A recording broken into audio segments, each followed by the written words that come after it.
बकरा ईद और वज़न का बढ़ना, ये बहुत ही हम इतने सालों से मतलब जब से मैं अपनी प्रैक्टिस में आई हूँ, जब से मैंने न्यूट्रिशन स्टार्ट किया है या मैं अपनी इस फील्ड में आई हूँ, तो मैं देखती आ रही हूँ कि लोग बकरा ईद पे अपनी सारी वो डाइट भूल जाते, तो वो 1 साल से करते आ रहे थे। क्यों? कि ईद है, इस ईद पे तो खाना बनता है।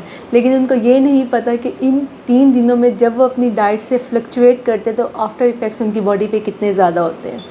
आप यकीन करें कि ईद पे जो आप बेहंगम तरीके से या अपनी बैलेंस डाइट से हट के खाना खाते हैं, तो उससे आपका 1 to 2 केजीज़ मतलब आम बात है कि गेन होता है। तो हम कैसी ऐसी मतलब कि क्या ऐसी गाइडलाइंस आपको प्रोवाइड कर सकती हूँ, या मैं आपको क्या ऐसी बात बता सकती हूँ या आपको आगाही दे सकती हूँ जिसको आप इस्तेमाल करके अपने मतलब के उसमें ला के आप अपना ये वज़न नहीं बढ़ा सकते, अपना वज़न मेंटेन रख सकते हैं, सस्टेन रख सकते हैं। इसके लिए जो सबसे इम्पोर्टेंट बात है वो ये है कि कभी भी आप इस चीज़ को मत भूलें कि बेशक ख़्वाह वो प्रोटीन ही है, लेकिन जब आप बकरे का गोश्त खाते हैं, या सबसे पहले हम बात कर लेते हैं गाय के गोश्त की, मतलब बड़ा गोश्त जो हम खाते हैं बीफ, तो उसमें बहुत ज़्यादा जो फ़ैट का कंटेंट होता है बहुत ज़्यादा होता है। तो आप उसे सुबह भी ले रहे हैं, दोपहर में भी ले रहे हैं, शाम में भी ले रहे हैं, क्योंकि मीठी ईद है, मतलब मीठी मतलब गोश्त वाली ईद है, तो इसमें हमने गोश्त ही खाना है, लेकिन हम उसे बैलेंस में रख के खा सकते हैं। बैलेंस में रखें और साथ साथ अपने फ़ाइबर का इंटेक ज़्यादा करें। फ़ाइबर का इंटेक किस फॉर्म में? सैलड्स की फॉर्म में। और अपना पोर्शन साइज़ डिफ़ाइन करें। आप एक टाइम में जो बीफ है या मटन है या जो भी है, आप उसकी 4 से 5 बोटियाँ इस्तेमाल करें, ठीक है। अगर राइस खा रहे हैं तो आप 15 से 18 चम्मच राइस के लें, या 12 से 15 चम्मच राइस के लें, और साथ में सैलड्स वगैरह का इंटेक ज़्यादा करें, क्योंकि आप देखें कि ये ईद ऐसी ईद है कि मैं आपको इस चीज़ पे अगर इस ईद पे कहूँ कि आपने ये नहीं खाना, ये नहीं खाना, तो यू वुड बी लाइक कि ईद आती ही साल में एक बार है और लोग इस ईद का बहुत बेसब्री से इंतज़ार करने के बारबेक्यू करना ये वो।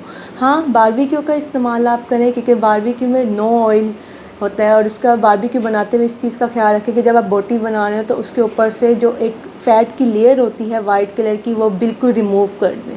कुछ लोग इंटेंशनली बारबेक्यू में फ़ैटी मीट ही लेते हैं कि उससे उनको लज्जत आती है, जब उसका फ़ैट खुद ही वो होता है तो जूसी बनता है, तो it's wrong. Barbecue is a safe side पे है, आप उसको इस्तेमाल करें, लेकिन उसको बनाने की प्रैक्टिसेस आप ऐसे मत करें कि उसको इसके साथ इंटेंशनली चर्बी का इस्तेमाल करें, ठीक है।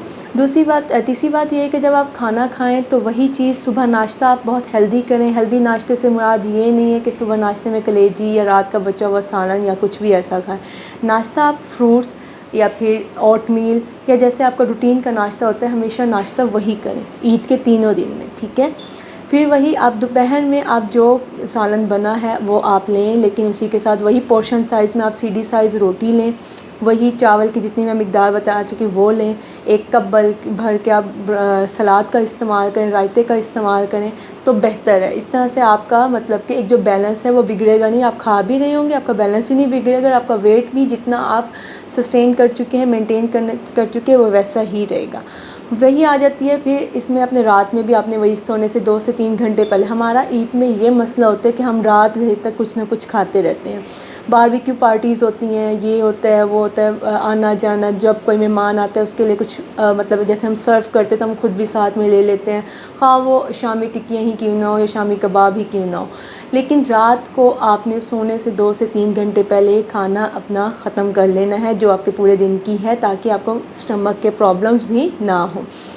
और ये बात आ जाती है कि प्रोटीन को डाइजेस्ट करना स्टमक के लिए थोड़ा सा होता है कि उसमें टाइम लगता है, तो आप डाइजेशन को, मेटाबॉलिज्म को फास्ट करने के लिए जितना हो सके ग्रीन टी का इस्तेमाल हर खाने के बाद लाजमी करें। और दूसरा एसिडिटी से बचना, क्योंकि अक्सर ईद पे एसिडिटी का मसला लोगों को ज़्यादा हो जाता है, तो मैंने पहले भी वीडियो में बताया था कि एसिडिटी को कम करने के लिए आप लेमनेड मतलब नींबू पानी बगैर चीनी बगैर नमक के खाने के बाद लाजमी 1 गिलास इस्तेमाल करें।